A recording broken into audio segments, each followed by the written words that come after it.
Bonjour, bonjour chez vous. Je suis Immaculée pour le compte de Immaculée Light Access sur YouTube. C'est votre première fois de me découvrir. N'hésitez pas, faites-vous abonner sur ma chaîne YouTube Immaculée Light Access. Il a en sigle IL en anglais. Que mon Dieu vous bénisse partout où vous êtes. En le faisant, n'oubliez pas de cliquer sur la sonnette qui est à droite de l'écran pour des notifications et amenez vos amis, frères, oncles, cousins et girlfriend, whatever, bring them over. Faites demandez-leur de s'abonner donc sur ma chaîne pour une détente continuelle. Je veux dire, bon ben voilà, j'ai déjà dit que mon Dieu vous bénisse, qui vous bénisse, parce que sans lui, nous ne sommes rien. C'est Dieu qui a commencé, qui va opérer le miracle dans la zone. C'est Dieu qui a commencé. Et vous connaissez cette chanson? Ouais, voilà, ça booste hein, quotidiennement. Il faut avoir l'habitude de jouer aussi la musique religieuse. Ça fait du bien dans le corps, quoi. Bien voilà, ça nettoie les esprits et tout, et tout, et tout. T'es clean from the beginning to the end of the night. Voilà. Oh, je suis devant vous pour vous raconter une histoire vraie qui m'a ébloui. J'ai au fait vécu une partie de cette histoire parce que c'était une famille qui était amie à notre famille. Voilà, l'histoire s'est déroulée à Likasi. Le couple a vécu pendant longtemps en Allemagne. Le mari était médecin, la femme était un corps médical du genre, je sais pas, pas infirmière, mais vous savez, peut-être assistante médicale et tout, et tout, et tout. Toujours là en Allemagne, ils se sont rencontrés, sont tombés amoureux l'un de l'autre. Ils sont donc restés ensemble en Allemagne pendant 15 ans jusqu'à ce que les gossipers, les Africains commencent à se plaindre. Mais pourquoi elle ne fait pas d'enfant? Mais depuis longtemps, elle fait perdre le temps à ce médecin. C'est un jeune médecin qui mérite toute une famille et tout, et tout, et tout. Il a épousé sans qu'il ait même des enfants, hors foyer et tout. Mais voilà, depuis qu'ils sont ensemble pendant 15 ans, la dame n'arrive pas à concevoir. Au travail, c'était la médisance. Les gens la toisaient comme ça, sans rien. Elle ne savait plus. Elle était tellement mal à l'aise que Dieu aidant, la même période, son mari a trouvé donc une affectation à l'hôpital Gécamine, donc à Likasi exactement. Donc la famille a quitté l'Allemagne pour s'installer à Likasi. Et arrivé là, la femme se confiait donc auprès des mamans congolaises. Ah non, voilà, voilà, depuis qu'on est ensemble, ça fait exactement 15 ans. On a tout essayé, je ne sais pas, peut-être que comme je suis ici, je vais voir les dames du village là pour me soigner. Mais il y a quelque chose au fond d'elle qui lui disait qu'elle ne devait pas faire ça. Parce que sinon, depuis longtemps, elle ferait ça. Elle est restée fidèle à son mari pendant ces 15 ans-là. Elle demandait à Dieu les enfants, elle ne les avait pas encore reçus et tout et tout. Depuis 15 ans après, quand ça a commencé à vouloir bouleverser la situation de relation, dans sa relation avec son homme. Ils sont allés en Afrique et là-bas, elle savait qu'en peu de temps, la même situation pour encore régénérer de l'autre côté parce que les Africains nous parlons beaucoup hein, et puis on veut toujours savoir ce qui se passe dans la maison de la voisine et tout et tout. Elle a mangé quoi? Ce qu'elle porte là c'est pour elle. Que fait son mari? Ils ont combien d'enfants et tout? Ils viennent d'Allemagne mais pourquoi ils n'ont pas des chocos sur eux? Pourquoi leur teint comme ça? Nous sommes tellement judgmental. On aime trop juger les gens. Alors là-bas à Likasi ils étaient restés donc pendant 3 ans et un jour comme ça elle se réveille. Elle dit à son mari, en tout cas, docteur, je veux vraiment t'avouer quelque chose. J'ai vu des aventures dans la vie, j'ai vécu, j'ai fréquenté des couples, mais ça veut seulement dire que tu es vraiment un ange. Je sais pas, tu étais un ange que Dieu avait mis sur mon parcours. Tu es resté 18 ans avec moi.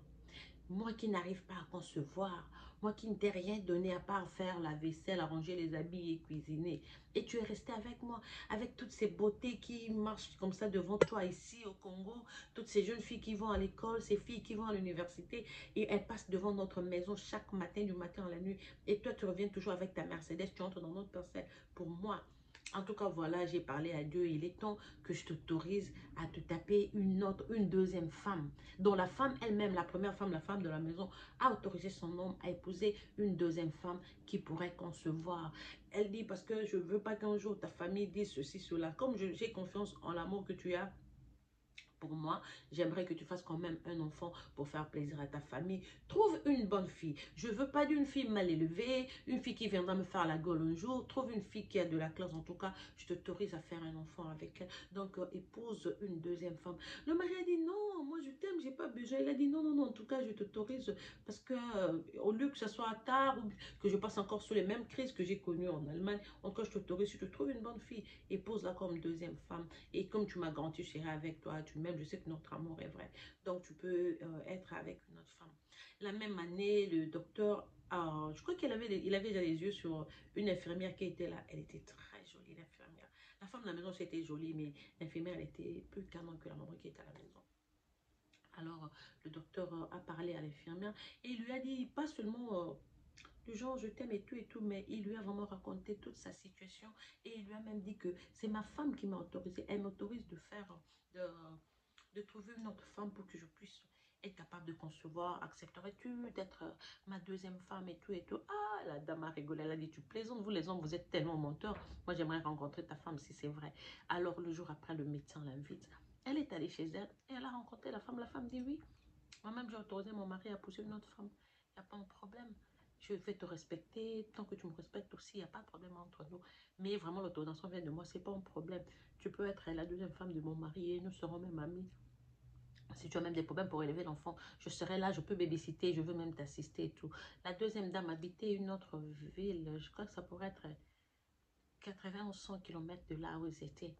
Et puis, la dame a accepté. Je crois que le docteur avait mis un paquet. C'était un truc alléchant. Et la dame a accepté. Après, je crois, c'était 4 mois et demi. Elle est tombée enceinte.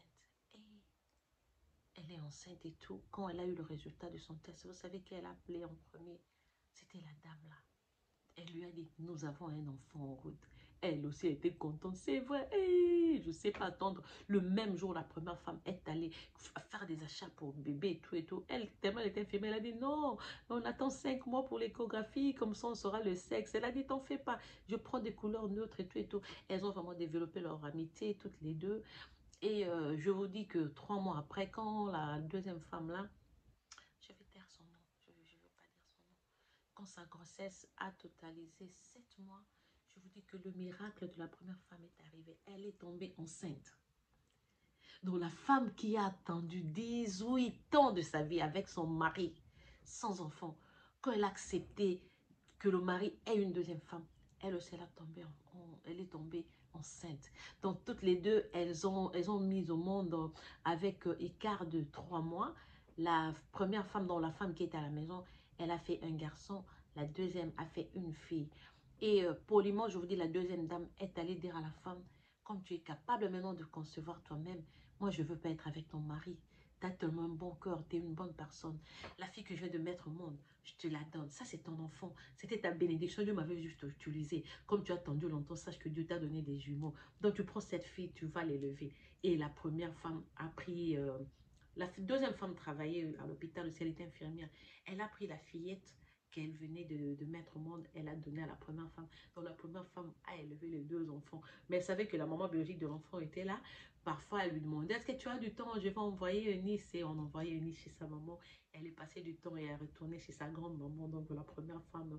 Et en tout cas, aujourd'hui, ces enfants-là peuvent être même à l'université déjà. Parce qu'à l'époque, moi-même, j'étais à l'école secondaire. J'étais en troisième des humanités. Donc, il y a longtemps, ces enfants qui ont déjà grandi. Mais c'était juste une histoire. Tu te dis, il y a certaines choses dans la vie.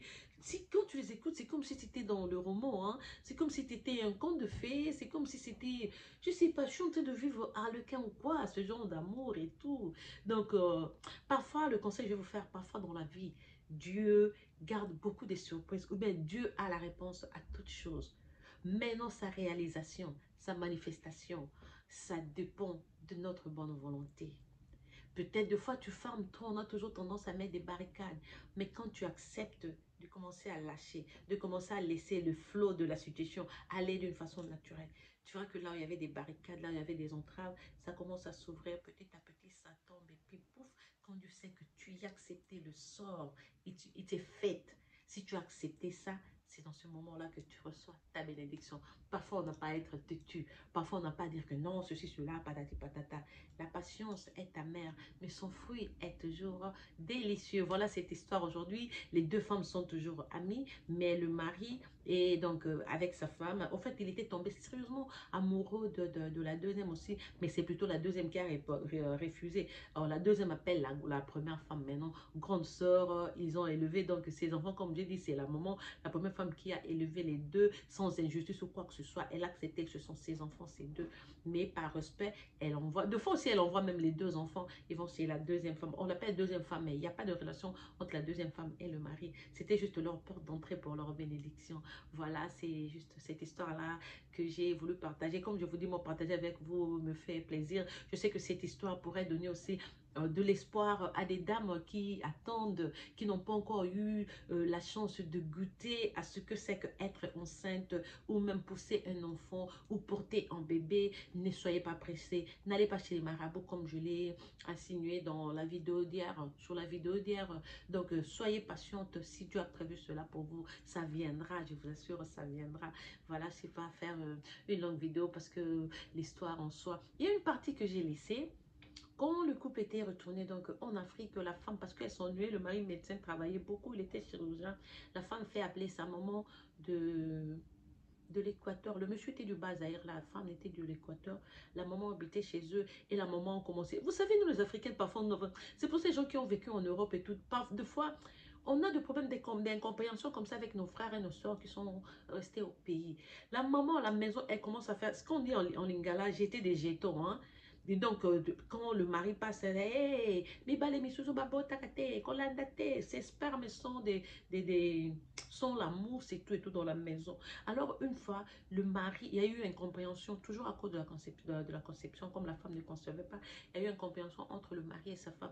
Ils se sont mis à se bagarrer au salon, ils poussaient le fauteuil. La femme était robuste, hein, elle était plus grande de taille que le mari. Alors, le mari devait vraiment faire face à cette femme-là.